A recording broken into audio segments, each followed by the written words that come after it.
Ryan Reynolds here from Mint Mobile. With the price of just about everything going up during inflation, we thought we'd bring our prices down. So to help us, we brought in a reverse auctioneer, which is apparently a thing. Mint Mobile Unlimited Premium Wireless. How to get 30, 30, bit to get 30, bit to get 20, 20, 20, bit to get 20, 20, bit to get 15, 15, 15, 15, just $15 a month?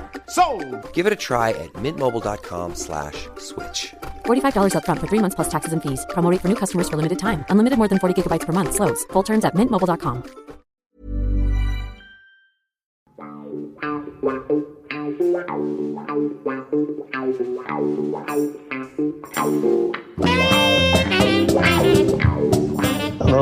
Hello Max, how you doing? I'm good, you okay? I'm very well, and welcome all to a chapter of my life with co-author of Football's Black Pioneers, Mr. Bill Hern. Hiya. What a fantastic book. We're going to talk about it because that's what the purpose of this podcast is. I've got to say, I did listen to the podcast that you've done with Gary, with Stephen, and with Stuart. Yeah. These Football Times, they are pioneers of podcasters. I've got to say, they are encyclopedic. I'm not. This is like a chat with two pals sitting in a pub talking about the beautiful game.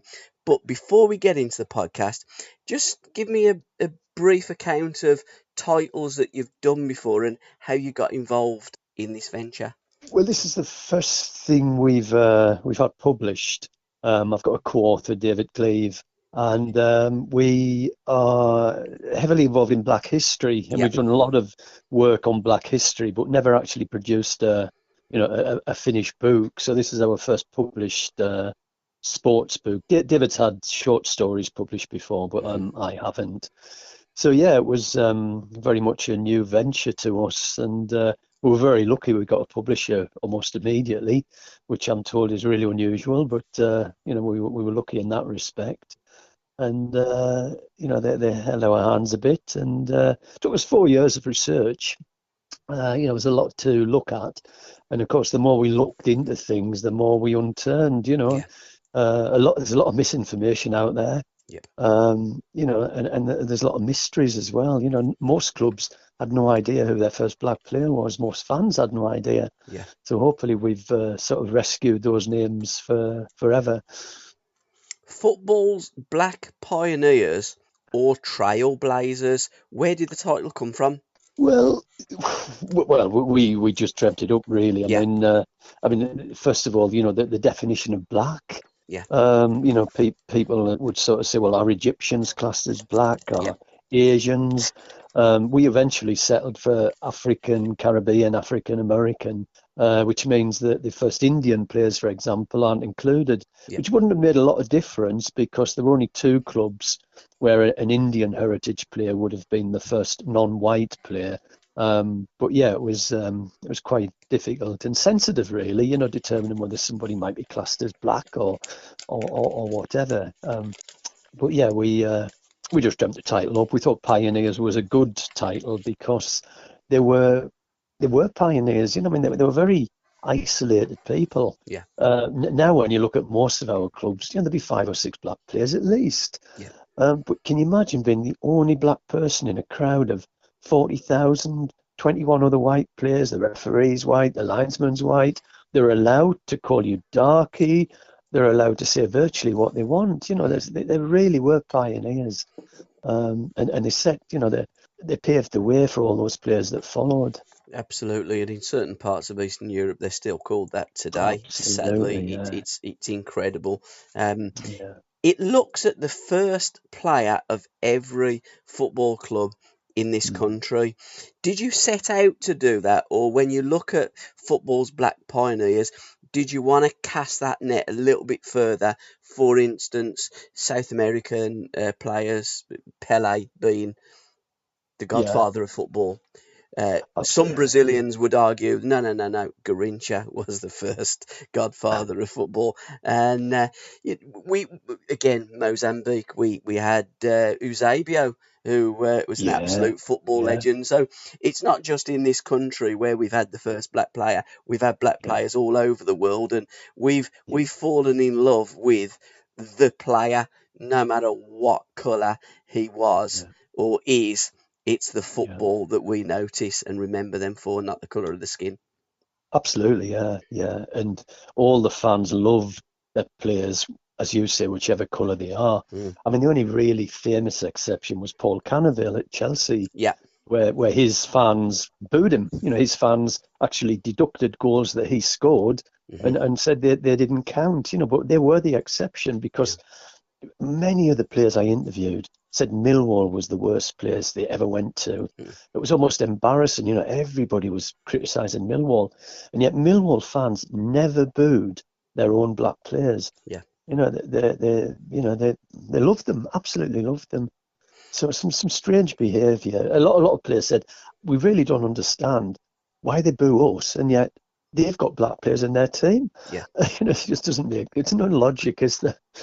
But again, it happens in Italy to this day. The black players do get booed still, but the players that play for, like Lukaku, for instance, he couldn't get his head around how he was booed by others and not booed by his own, yet his own were booing other black players, yet loved him. It's like, I don't get this. I mean, is it systematic racism? Is it the fact that they don't like black players? Because quite clearly, although they hate some, they love theirs. It's quite ridiculous, really, isn't it, when you look at it?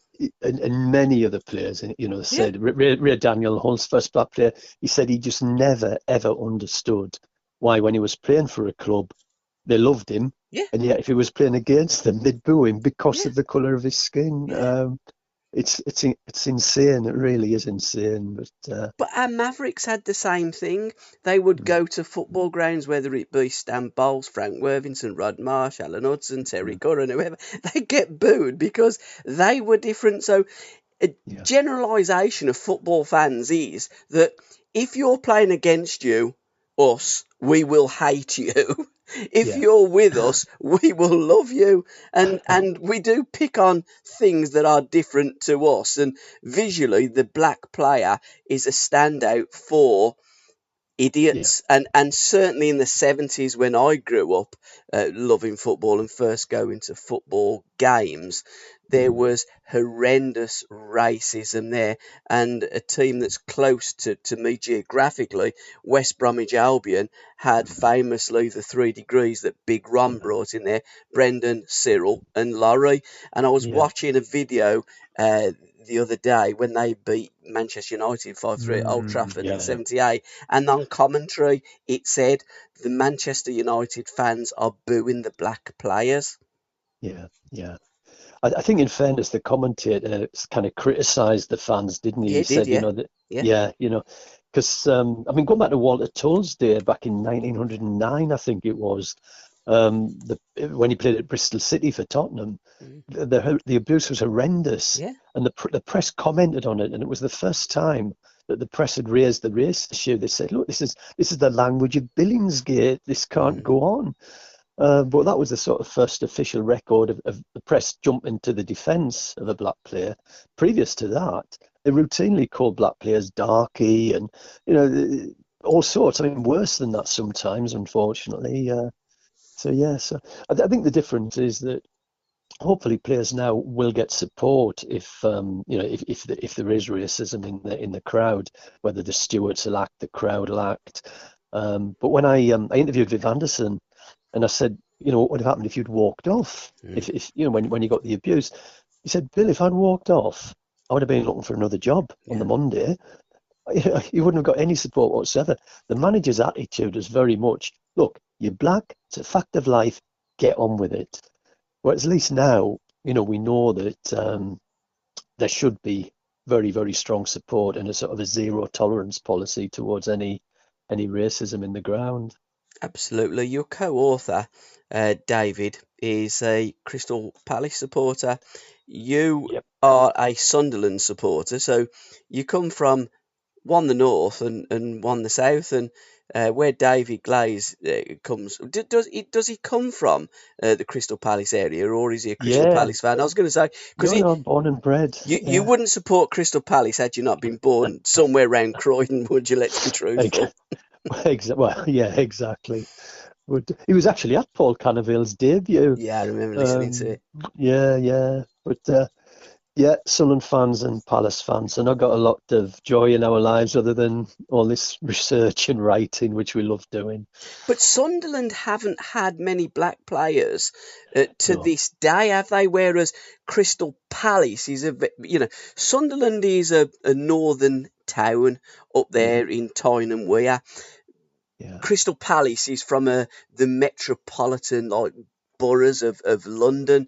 The demographics around Croydon and South London there, it is very, very much a multicultural society, similar to what my city is, Birmingham. But Sunderland and the North East isn't like that. Did you find much of a North-South divide when you were researching these football clubs? Yeah, definitely. They were a lot slower to take on black players in the North. Yeah. In fact, if you look at the 92 clubs, of perhaps the last 10 or so, I think 6 or 7 were in Lancashire. Yeah. I think Blackburn were the last. Burnley were lagging behind. I interviewed a player called Lloyd Maitland, who was Huddersfield's first black player.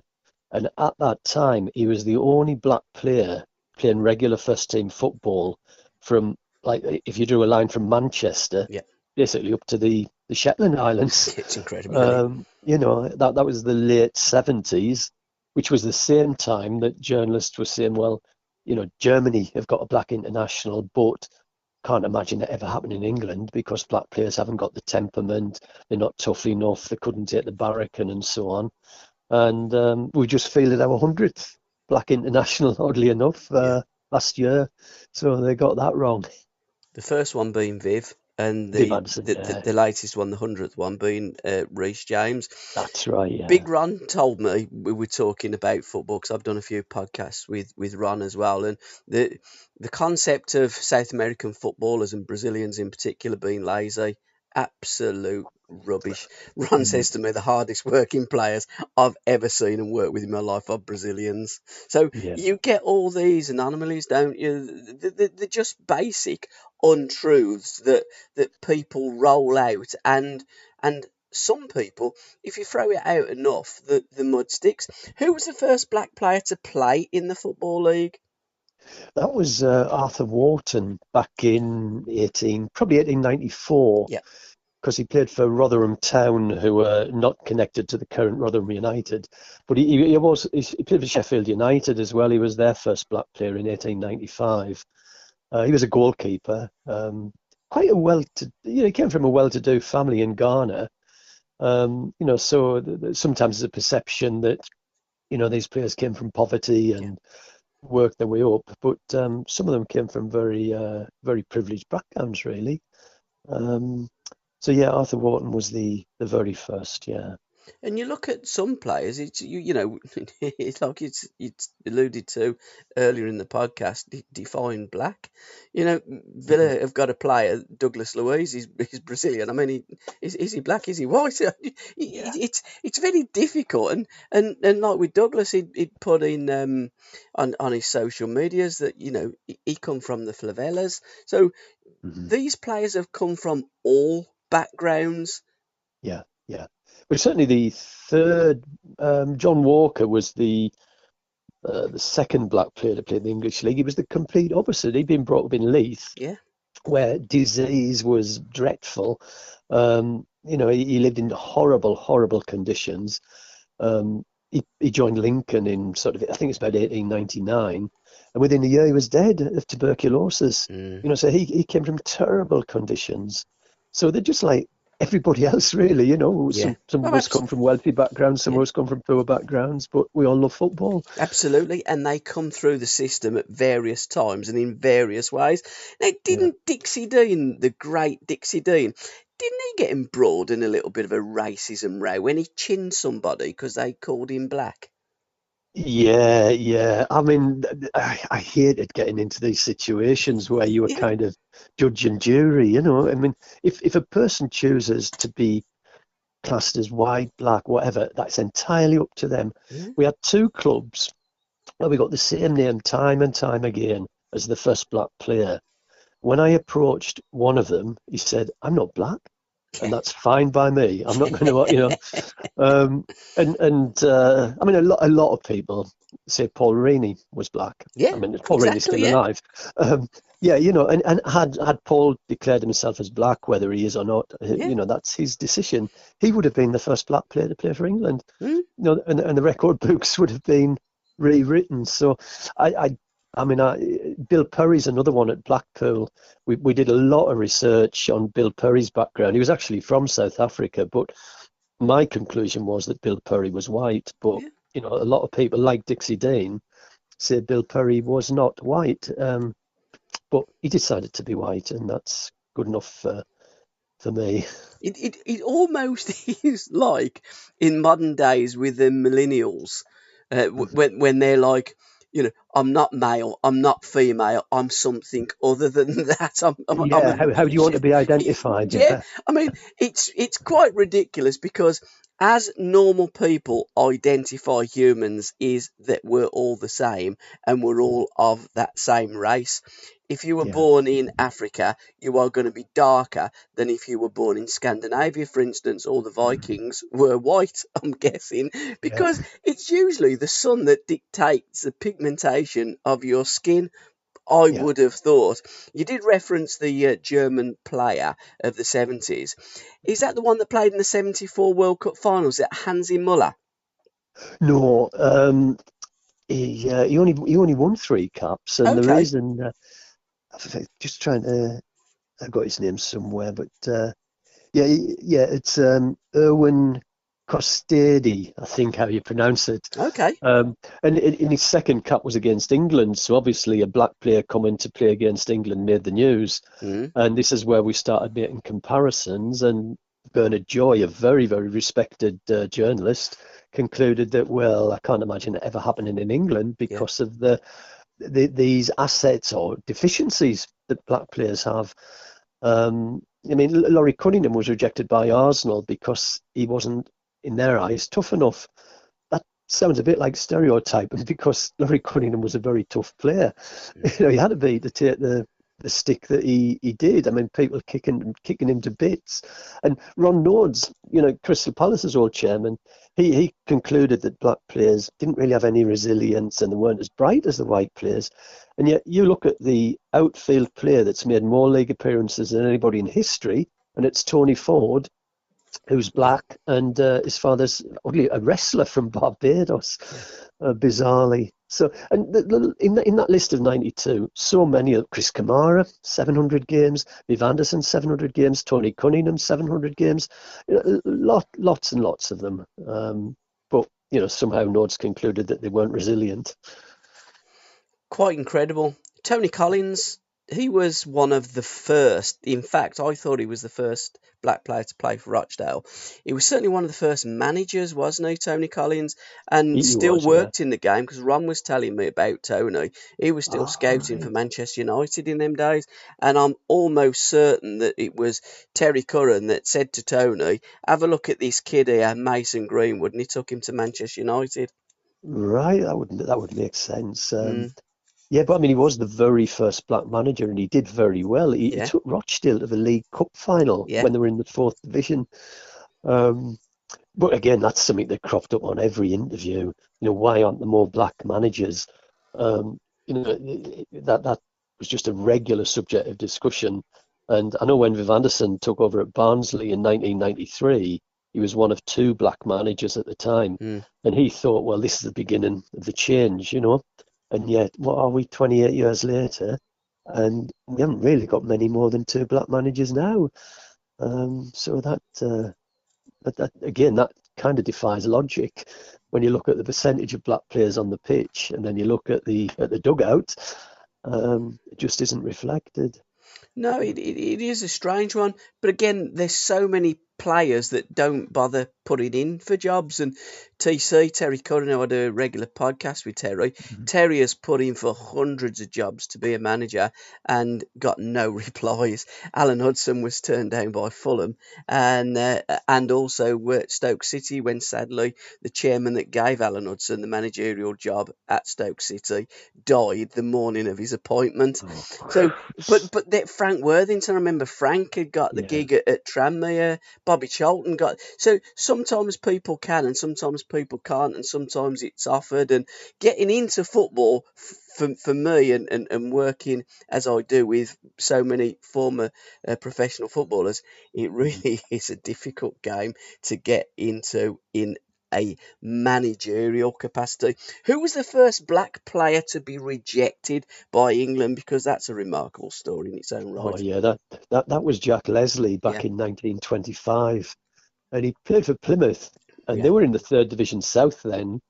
But I mean, I know it sounds odd a third division player being picked for England, but when you look at the England team he was picked for, I think 5 of the players were making their debut. 4 of them were amateurs. One of them never played a Football League game in his life, so he was in that team on merit. It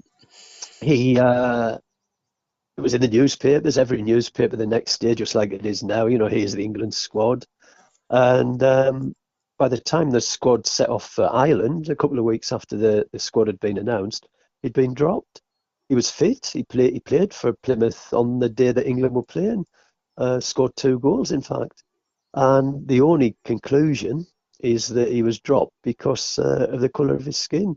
Now, it does cause us to believe that the panel selection of 14, none of them knew he was black, or 1 or 2 of them did know he was picked, and then they were overruled by a power bigger than them. Whether it's the government saying we can't have black players playing for England, because it isn't that long after World War One when there'd been race riots because the perception that black people were taking white people's jobs.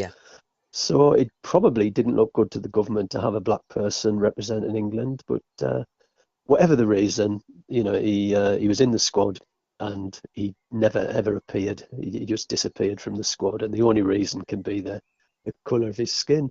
But luckily, there's a great campaign has collected a lot of money to get a statue erected in Plymouth, and he's getting his recognition. Okay, he's long gone, but he's getting his recognition now. Absolutely. First black player to score in the Football League and in the FA Cup. Who were they? Right. Well, the Football League, that was Willie Clark. It's actually Villa's first black player. He was the first black player to score in the Football League. FA Cup's a good one. I don't know the answer to that one, so you've got me thinking I'll need to find out. Obviously, Albert Johansson was the first black player to appear in a cup final. And Mike Trebilcourt, do you remember Mike Trebilcourt before your time, Everton? 1966, yes. Jim McCalliog remembers him, and Terry Curran does very well. Right. Because, I remember the cup final, and I don't remember Mike Trebilcourt ever being referred to as black. But, he certainly has a black father. When you ask him the question, he'll say, I'm a Cornishman. So he kind of avoids he lives in Australia now. But yeah, he was the first black player to score in the final, and Albert, who wasn't Leeds' first black player, Albert Johansson was the first black player to play in the final in 1965. But yeah, Willie Clark's a good one because he's so little known, and yet he achieved so much. He was the first black player to win a medal in English football when Bradford won the Division 2 title. So he's, I think he should be better recognised, and I think Villa should be doing something for him. Now, I have heard that in the podcast that you've done with these Football Times legends, the football clubs haven't been forthcoming, which doesn't surprise me, because with anything that you do, football clubs aren't very forthcoming. Something that they do, they're throwing everything at it. But if an outsider is doing something, largely football clubs don't want to know. And you found that as well, haven't you, with the football clubs? Yeah, it's hard to put our finger on it, whether it's disinterest, whether it's, we didn't invent it, so we don't want anything to do with it. Secondary, you're right. Yeah, it doesn't make them any money. There's nothing in it for them. 100%. Some of them say, well, we haven't got the resource to get involved in this. And we say, but we're not asking you to do anything. We're giving you a gift. We're going to tell you who your first black player was. We're going to tell you the story.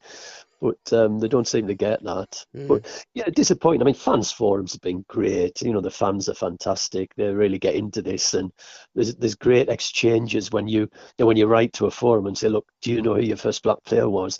And they bring back lots of memories, and they go off on tangents. But yeah, the fans were brilliant. My first memories of a black player on Match of the Day would have been Clyde Best in that iconic West Ham United shirt. Yeah. Well, oddly Legend. enough, yeah, you mentioned West Brom as the 3 degrees. West Ham played 3 black players in the same team about 5 years before West Brom ever did, Okay. and Clyde Best was one of them. Eddie Corker and Clive Charles were the others. But yeah, everybody talks about Clyde Best as being probably the first black player they really remember. Because it was, like you say, it was on Match of the Day. Whereas some of these older black players, people didn't even know what colour they were, because you didn't have colour magazines, you didn't have television. So yeah, but I mean, Clyde Best wasn't West Ham's first black player, but he's Who probably was the most West Ham's? influential.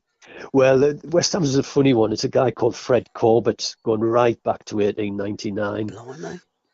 But even, there's some debate whether Fred Corbett was black or not. We think he was. But if Fred Corbett wasn't, the first black player at West Ham was a guy called John Charles, who played in the early 60s. Not John Charles. No. But, I mean, John Charles, I mentioned Clive Charles earlier. John Charles was Clive Charles's brother. The Charleses had a lot of very good footballers in the family. But the reason John Charles should be famous, he was the first black England international at any level. He played for England youth. And people remember Viv Anderson at full level. I remember Laurie Cunningham was the first at under 21 level. But John Charles back in 1962 was the first black international for England. And, as I said, not many people know that. We've spoken about West Ham United, great football club. All our football clubs are great English football clubs, aren't they? And the fans are wonderful. Do get a little bit overexcited at times, but that's what fans do. Millwall Football Club, the first black player, Frankie Peterson. Yeah. Did you find much out about Frankie? Because he was born in Jamaica, wasn't he? No, he was born in England. He's born in, I think it was Croydon. Oh, right, okay. But he lives in Jamaica now, doesn't he? Does he? I know you're ahead of me on that one because, I mean, he only played, I think, 3 games for Millwall, but he's a bit of a character, as I say. And I mean, it was ironic. He actually appeared in the film Porridge. Remember Porridge with Ronnie Barker? Oh, it's okay. No, I didn't know that. But the greatest irony was he also went into prison properly. Yeah. And there are regular comments in programmes and annuals and so on saying, he missed a lot of this season because of clashes with the authorities.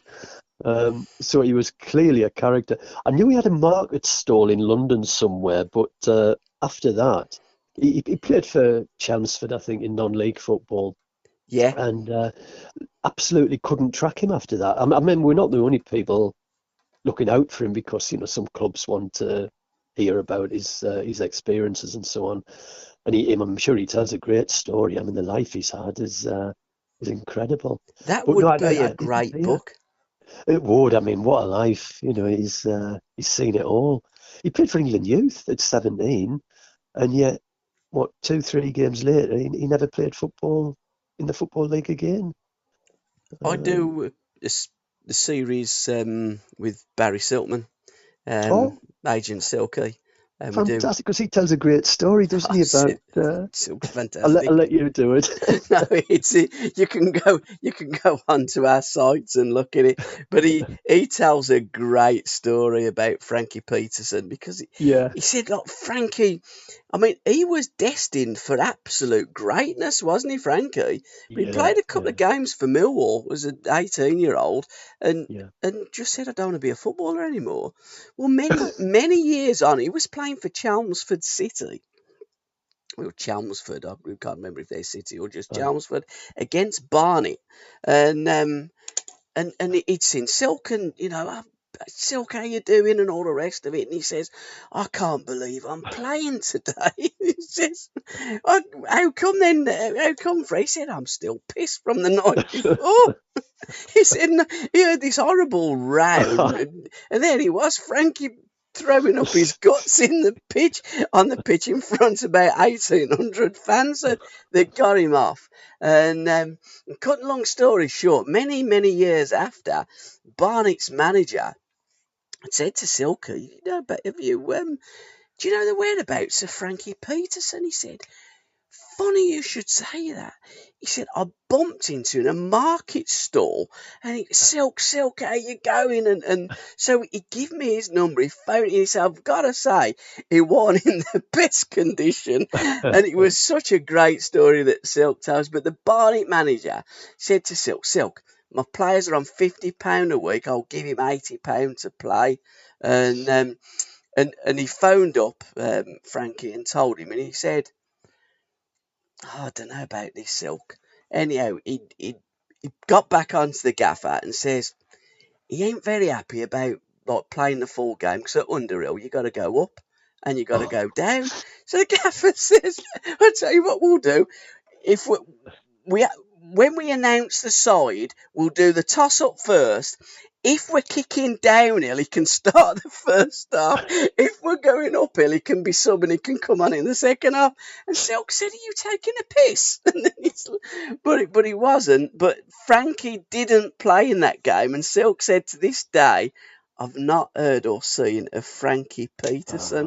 But he was an absolute legend. And that story, Silky tells it far greater than me. He's on my Facebook page. And Silky does tell so many great stories, and another football legend. Yeah, it would be great to track him down. As you say, what a story he would have to tell. Yeah, apparently he lives in Jamaica and his mate's got a store, and he comes over and works 6 months on the store, and his mate goes over to Jamaica. But that was a few years ago. Fantastic. Yeah. Cyril Regis, we can't mention Black Pioneers without mentioning the late Cyril Regis. Yeah, I mean, another iconic figure. He obviously gets coverage in the book, but he wasn't West Bromwich's first black player. That was Laurie Cunningham. But yeah, I mean, iconic. He broke down so many barriers for other people. Great role model.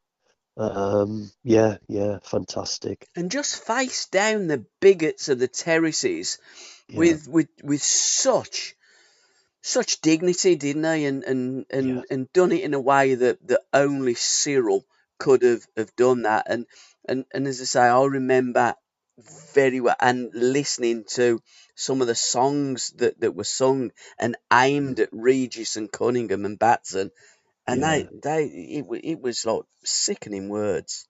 Yeah. But that again, that's football fans. Leeds United sing sickening songs to Manchester United about the great Busby Babes team as well. So it just seems something inherent in football fans that I've always said it brings out the best and the worst in humanity. It is the beautiful game, but sometimes, sadly, it's blackened by idiots, which is quite a decent phrase, blackened, because we are talking about black pioneers. And then my team, Birmingham City, the first player was Carl Francis, wasn't it? Yeah, Carl's another mystery man, a little bit like Frank Peterson. He made his debut at Old Trafford. Yeah, got beat 3-0. Yeah, I mean, what a start! And Ron Saunders said he's going to be a great player, and I think he only started one or two more games, played as a sub, and then went on loan to Hereford. And within 18 months, he couldn't get in Enfield's team. And you do wonder, I mean, we've talked about resilience. Now, Carl Francis was clearly a very good young player. Yeah. You don't get to play for Birmingham at Old Trafford unless you're a good player. And Ron Saunders rated him. So, the kind of saying, isn't it, where did it all go wrong? Yeah. Was it that he couldn't take the abuse, or was it that he simply just didn't come on as expected? But it does make you wonder. And Wolves' first player, Don Gardner, was almost identical. He made his debut as a young kid, but only played 2 or 3 games. And George Berry, you remember George Berry, the big centre-half? George, he was Stoke as well. Yeah. Well, he was Wolves' second black player, and he was a little bit behind Gardner. And he saw Gardner getting bullied and stuff like that. And it resolved him. He said, I'm never, ever going to let people talk to me like that. So he didn't. And who would argue with him? So, I think, I do wonder whether Gardner, just couldn't take the abuse and it broke him. Whereas George Berry was made of different stuff and decided, I'm not going to let it break me. I want to be a footballer and nothing's going to stop me. Because I got that a lot, when this Viv Anderson's era, really. Yeah, we did get abuse, but I wanted to be a footballer. I wanted to play. So it was something I had to put up with. They weren't happy about it, but they were desperate to play football. Now, Birmingham's second, as you've talked about George Berry being Wolves' second, surely it must have been Noel Blake. Probably. I think so, yeah. I don't know. I wouldn't swear to it. I'm sure you're right. But yeah, I think it probably was. Because Carl started in that 82-83 season. He started. Yeah. His first game was August 82 at Old Trafford. Yeah. Well, with Noel Blake, because Noel had come from Aston Villa, but I think he'd gone on loan somewhere else and then got transferred to Birmingham City. One of Ron's signings, because Ron had left Aston Villa and come to Birmingham City. He brought Mark Rees, who I think was Walsall's first, wasn't he? Mark played at Birmingham.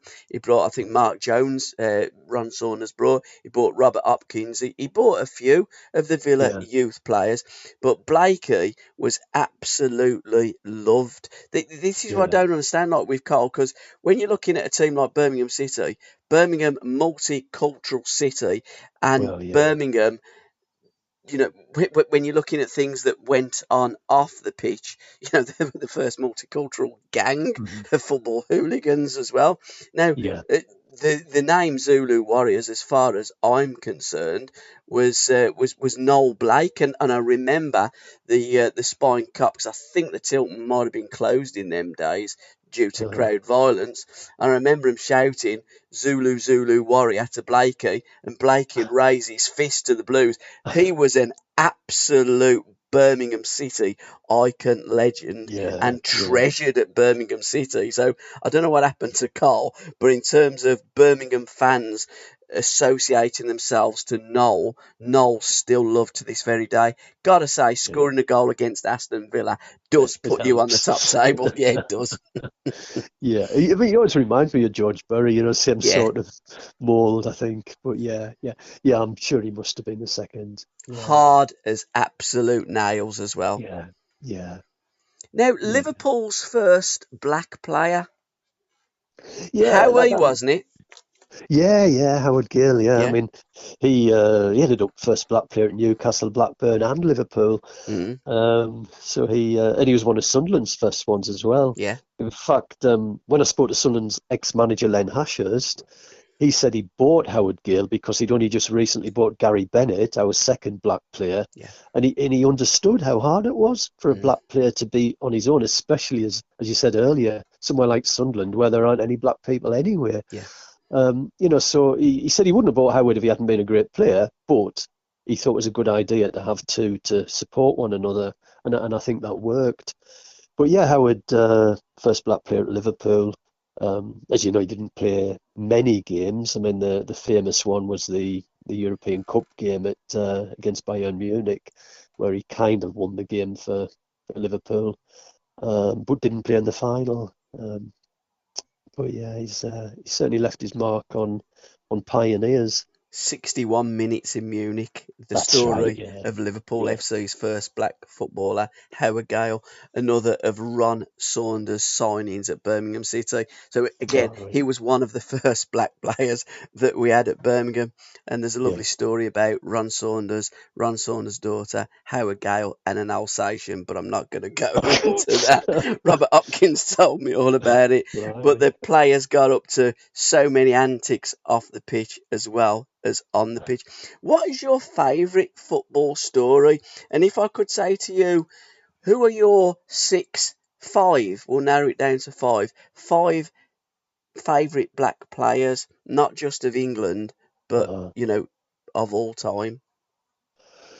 Well, for different reasons. I mean, there's a player called Lloyd Maitland who was Huddersfield's first black player. Yeah. I think it was the first interview I did, so that was special. Lovely, lovely man. And the reason that I liked Lloyd, he was on the verge of the big time, and he went out pre-season with his teammates in Harrogate, and he swears drink wasn't involved, but they were driving back from Harrogate, and he needed to relieve himself. So he got out the car, went to a bush, and you know what kids are like. You know, these players, they drove off and thought this would be funny. Let's drive off and leave them in this country lane. Yeah. So he thought, what do I do now? So he zipped up and he started walking. He couldn't do anything else. Anyway, his mates obviously felt guilty about it, so they turned around and they were coming the other way. And over the brow of the hill, he was walking one way, the car came the other, smashed into him, broke both his legs. They dumped him into the car, really, drove to the hospital, more or less threw him out and left him at the door and drove off. And he never played football again. And he never saw his teammates again. He said nobody visited him in hospital. Bloody hell. And his contract had expired. He was at Darlington at the time, and he was on the verge of signing for Sunderland. But obviously Sunderland didn't want him anymore, and Darlington, there was no contract. So his career was finished at 22. And but there was no bitterness. I mean, what I loved about him was there was no bitterness. You know, he's in his 60s now. He's got a great life. He became a plasterer, got a lovely family, and there wasn't a trace of bitterness in his voice. So for different reasons, Lloyd was one of my favourites. I mean, probably go for unknown ones again. Sunderland's first black player was a guy called Rolly Gregoire. He really wasn't very good, but we only paid £5,000 for him from Halifax reserves, and yet he's now remembered as one of the worst strikers Sunderland have ever had. But believe me, the competition is stiff. Yeah, it's over Birmingham. Yeah. So to put a poor kid who cost £5,000 in the worst 10 strikers Sunderland have had in their 140 years history or whatever is just a little bit unfair. So you know, I'm sticking up for Rowley. You mentioned Eusebio earlier. I mean, Eusebio was the first sort of great. I remember the '66 World Cup, and you know, he was absolutely outstanding. Suppose I'd have to go for Pele as well. Yeah, I mean, Socrates is an interesting one because although he was great, obviously, for Brazil, he played for a team 3 miles from where I live when he was in his 40s. Yeah, non-league, wasn't he? Yeah, Garforth. Yeah. And I think he only might have been 2 games as sub, and he sort of sat there wrapped in dozens of blankets, smoking a cigarette, and come on for like the last 10 minutes or whatever. So for lots of different reasons, I suppose they would be the 5 that spring to mind. And he was a doctor as well, wasn't he, Socrates? Yeah. A great player that sometimes when we talk about great players that we've seen, he's one that escapes the memory bank, Socrates. But what a player. But more than a footballer as well. Corinthians was his club, wasn't it, in Brazil? And the Brazilian team at the time were going through turmoil. I mean, he is embroiled in the political scene in Brazil, and there's a book about the doctor that I've got. I buy all these books and rarely read them, but one of these days when I've got time, I will do. But again, another footballing legend from Brazil. Brazil made so many legends, or created so many legends, or to be fair, those players created it themselves. Jairzinho being another one. That 70s Brazil team, one of the greatest teams that's ever graced a football pitch, surely. Magic, yeah. So, but yeah, I mean, the book's full of Lindy de la Pena. You know, very few people have heard of Lindy de la Pena, but he was like the David Beckham of Jamaica. Everything, he came from a wealthy family. He went to the equivalent of Harrow in Jamaica. You know, he was great sports. As a kid, he won lots of sports events. He was great at cricket. You name it, he was brilliant at it. And he would have played for England in the current regime, I've no doubt about that, because he would have qualified as English and he would have been good enough. But he was the first black player to play for a team that won the league championship when Portsmouth won it in '49. Right. But he didn't play enough games to actually get a medal. Although being the great raconteur that he is, there are interviews of him where he boasts about having all his medals and so on and so on. He's a lovely man, but he kind of exaggerated everything. He never tapped the ball in. It was always a 25-yard volley. But when he retired, he went back to Jamaica, and he ended up being the front of the kind of Good Morning program. So he was the sort of so he was a television personality. It's like I said, everything he touched turned to gold. Very amazing man. And in both of our teams, Sunderland and Birmingham, over the years, we've seen a number of comedians, but a comedian actually did play in the Football League, didn't he? Charlie Williams. That's right, yeah. That's another amazing story, because I went to the village where he was brought up, and even now he would be the only black person if he was in that village. How on earth his father ended up living there, we really don't know. He was. I've got a picture of his school and his class, and there are about 40 kids, and he is the only black person there.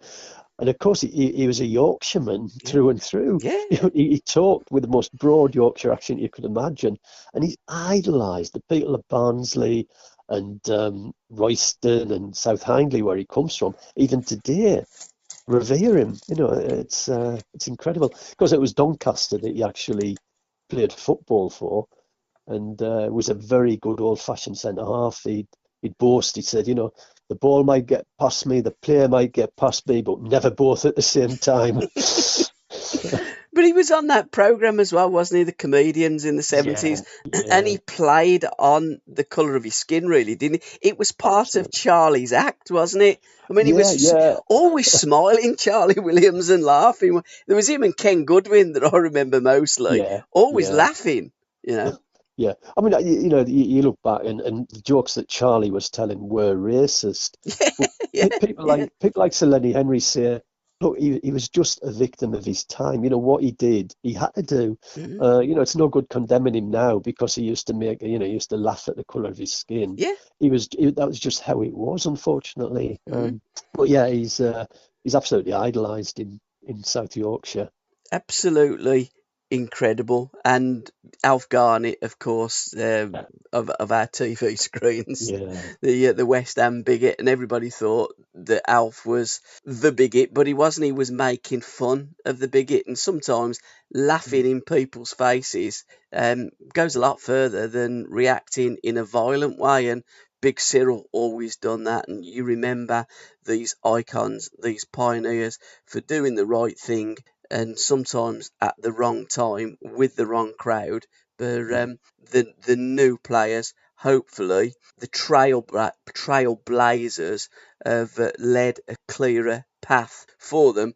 Although the one thing that does get in the way, and the spanner in the works these days, is the social media. That really does let humanity down at times. Yeah, I couldn't agree more. And that's something that the older pioneers obviously didn't have to suffer. It's been a wonderful trip down memory lane. Bill, how can people buy your books? As soon as we finish, I'm going to order your book. Again, don't expect me to read it. I'm not like these Footballing Times guys. They have so much free time. I don't. I buy the books and I have them as references, and one of the days I will read it. But how can people buy your book? Was it Pitch Publishing that published it? No. Okay. It's Conquer Editions. That's Conker. Yep, got you. Obviously, Amazon is the easy way of ordering it. It's physically in some bookshops. It's certainly available from others. They would order it and get it in. But certainly Conquer Editions or Amazon, probably the two easiest ways of getting it. It's Football's Black Pioneers. And if anybody does buy it, I hope they enjoy it. We've got a sort of a website, so if anybody reads it and has questions or wants to add comments, then we'll love conversing with people.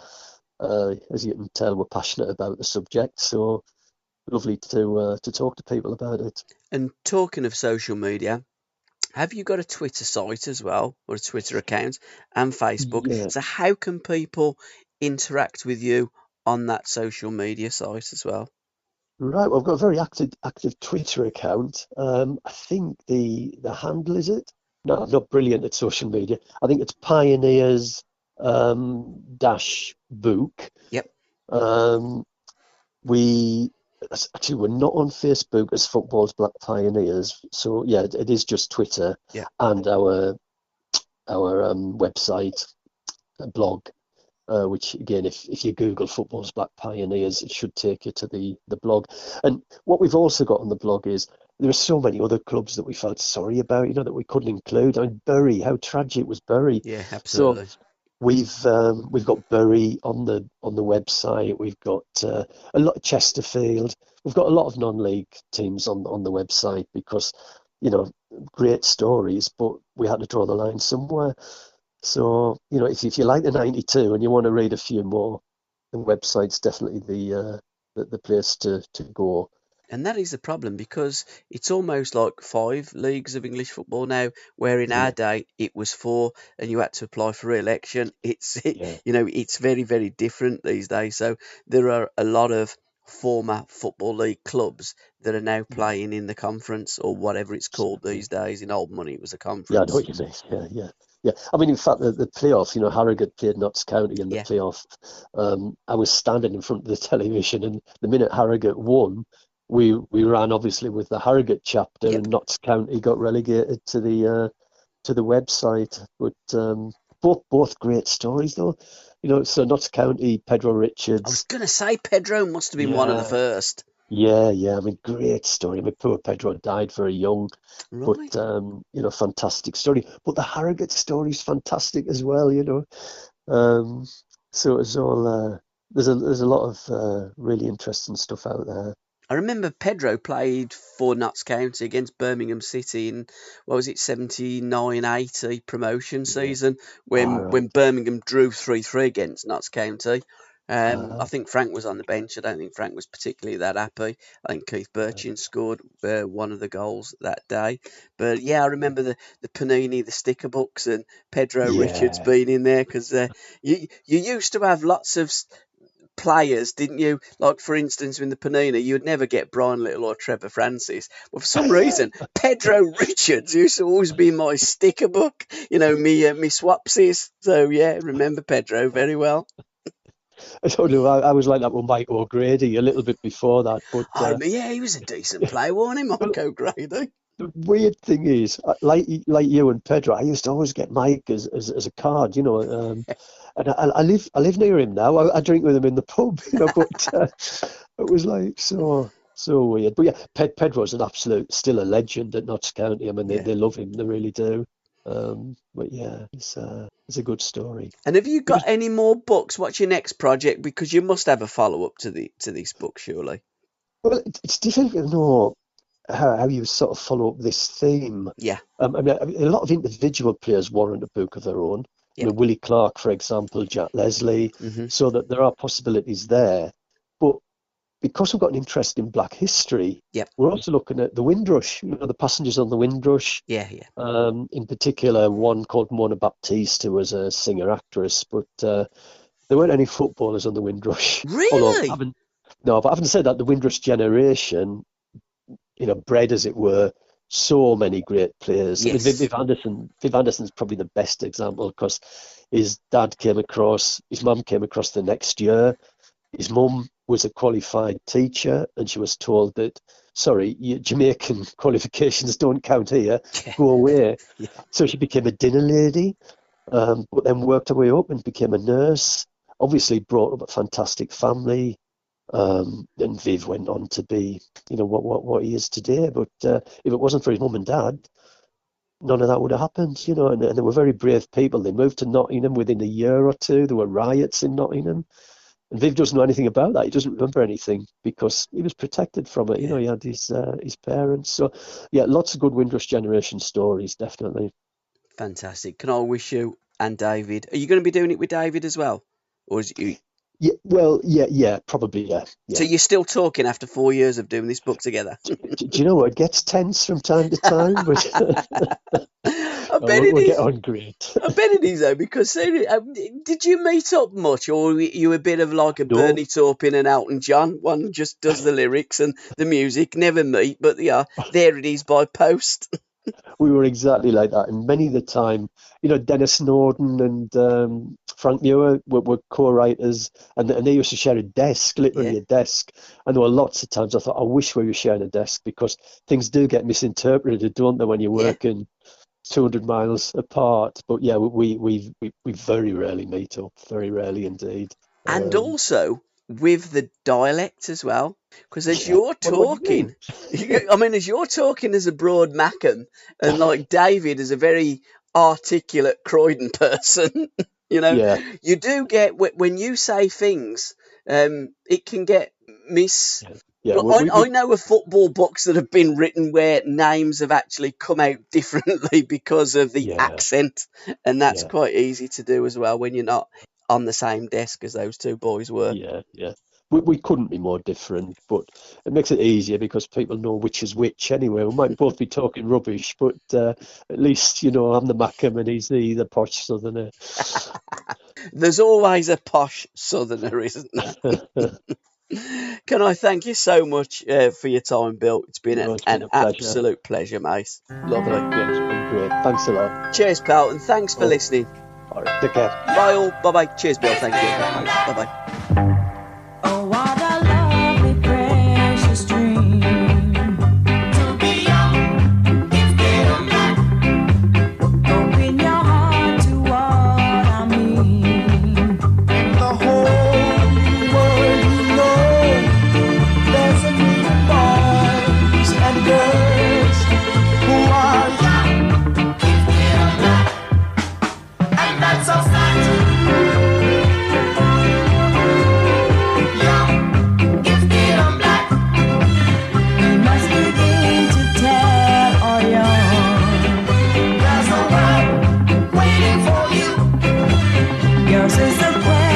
Just begun. When you feeling real low, there's a great truth you should know. To be young is still black. Your soul's intact.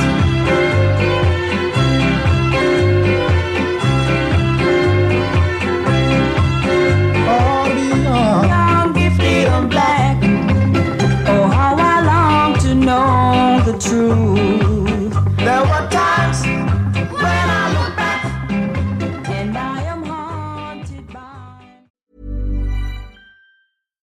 Hi, I'm Daniel, founder of Pretty Litter. Cats and cat owners deserve better than any old-fashioned litter. That's why I teamed up with scientists and veterinarians to create Pretty Litter. Its innovative crystal formula has superior odor control and weighs up to 80% less than clay litter.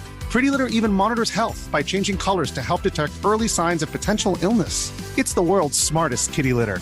Go to prettylitter.com and use code ACAST for 20% off your first order and a free cat toy. Terms and conditions apply. See site for details.